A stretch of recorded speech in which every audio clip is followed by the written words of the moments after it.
Entender a nossa própria mente, olha, essa é talvez uma das maiores e mais antigas aventuras da humanidade. É uma história, sabe, cheia de reviravoltas, debates que pegaram fogo e, claro, umas descobertas que simplesmente mudaram o jogo. Então, bora mergulhar nessa história.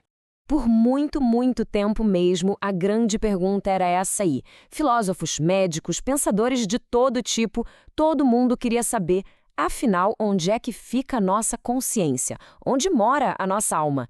E olha, a resposta demorou para chegar. E não foi nada simples. Hoje em dia, a coisa mudou. A gente tem uma área inteira da ciência dedicada a encontrar essa resposta. E o nome dela é neuropsicologia. É ela que faz a ponte entre a mente e o cérebro.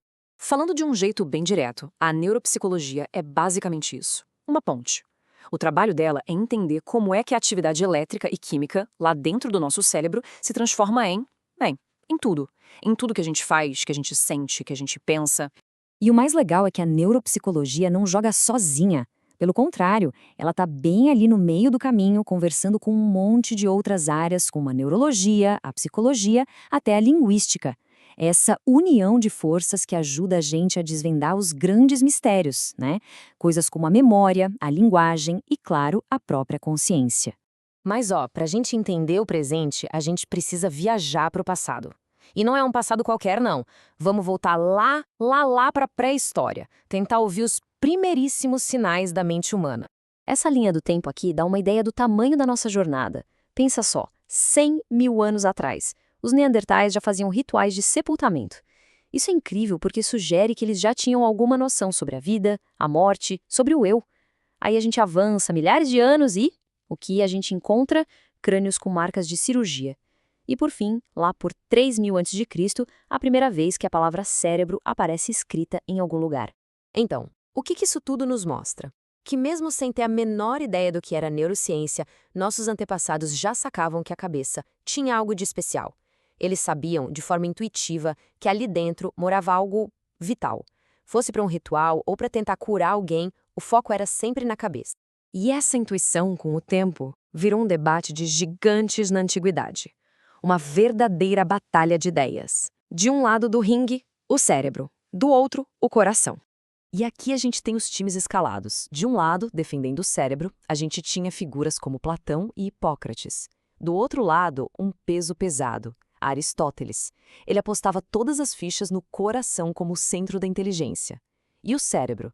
Para Aristóteles, o cérebro servia basicamente para esfriar o sangue. É sério, tipo um radiador do corpo. Dá para acreditar?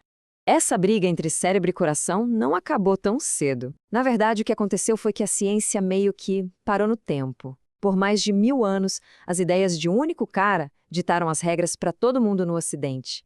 E esse cara era Cláudio Galeno. Pensa bem, ele era médico de gladiadores em Roma. Então ele via de perto, como quase ninguém, ferimentos no cérebro, na medula, ele viu muita coisa. O problema é que as teorias dele eram uma mistura de observações brilhantes com uns erros bem grandes. Só que com o tempo, tudo que ele disse virou lei, virou dogma, ninguém questionava. Uma das ideias mais famosas dele foi a teoria dos 4 humores. Para Galeno, a nossa saúde e até a nossa personalidade dependiam do equilíbrio de 4 fluidos no corpo. Se você tivesse muito sangue, era otimista, muita bile negra, melancólico, e por aí vai. E o mais curioso é como isso sobreviveu até hoje na nossa língua. Já parou para pensar? Quando a gente fala que alguém está de bom humor ou mau humor, a gente está, sem nem perceber, usando uma ideia do Galeno, lá da Roma antiga, sobre o equilíbrio desses líquidos corporais. Incrível, né? Aí, na Idade Média, a coisa ficou ainda mais interessante, porque a anatomia se misturou com a religião. Pegaram uma teoria do Galeno sobre umas cavidades que a gente tem no cérebro, os ventrículos, e deram uma adaptada. Viram que eram 3 cavidades principais e convenientemente associaram a Santíssima Trindade, cada uma com uma função. Uma para sentir, outra para pensar e a terceira para guardar as memórias. Só que essa era de dogmas não podia durar para sempre, né? E não durou. Chegou o Renascimento, e com ele uma verdadeira revolução. Uma nova forma de pensar que ia virar de cabeça para baixo o estudo do corpo humano. E a ideia que mudou tudo era, na verdade, muito simples. A galera da ciência pensou, quer saber?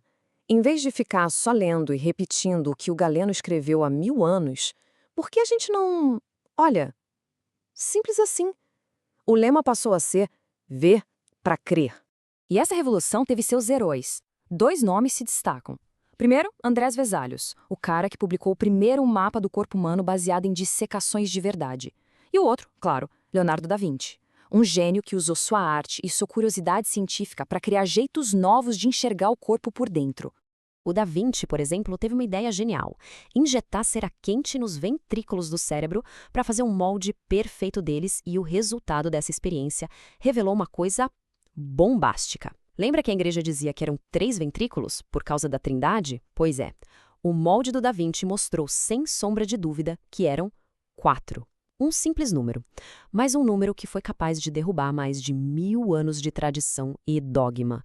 Ok, vamos avançar um pouco mais no tempo para encontrar outra figura que mudou completamente as regras do jogo, o filósofo René Descartes. Todo mundo já ouviu essa frase, né? Penso, logo existo. Para Descartes, era o seguinte: o simples fato dele conseguir duvidar de tudo, ou seja, o fato dele estar pensando, era a única prova que ele precisava de que ele, de fato, existia. E essa ideia é a base do que a gente chama de dualismo cartesiano. Ele basicamente dividiu o universo em 2 coisas. De um lado, a mente, a coisa que pensa, que não é material, é livre. Do outro lado, o corpo, a coisa estendida, que é pura matéria, uma máquina. E onde essas 2 coisas tão diferentes se encontravam? Descartes apontou para um lugarzinho no meio do cérebro, a glândula pineal. Essa separação entre mente e corpo teve um impacto gigantesco que dura até hoje. A medicina ocidental mergulhou de cabeça nessa ideia de que o corpo é só uma máquina que quebra e precisa de conserto. E a mente ficou de lado. Por séculos, a conexão entre o emocional e o físico, o impacto da mente na saúde, tudo isso foi simplesmente ignorado. E é aqui que a gente chega no hoje, com uma pergunta que vira tudo de ponta cabeça. A neurociência atual, com gente como Antônio Damasio, propõe o inverso do que Descartes disse. A questão que fica no ar é: e se não for penso, logo existo? E se na verdade a gente primeiro existe, primeiro sente o mundo com o nosso corpo e só depois a gente pensa? Existo, sinto e então penso. Uma ideia que de certa forma fecha esse ciclo de milhares de anos e finalmente reconecta nossa mente ao nosso corpo.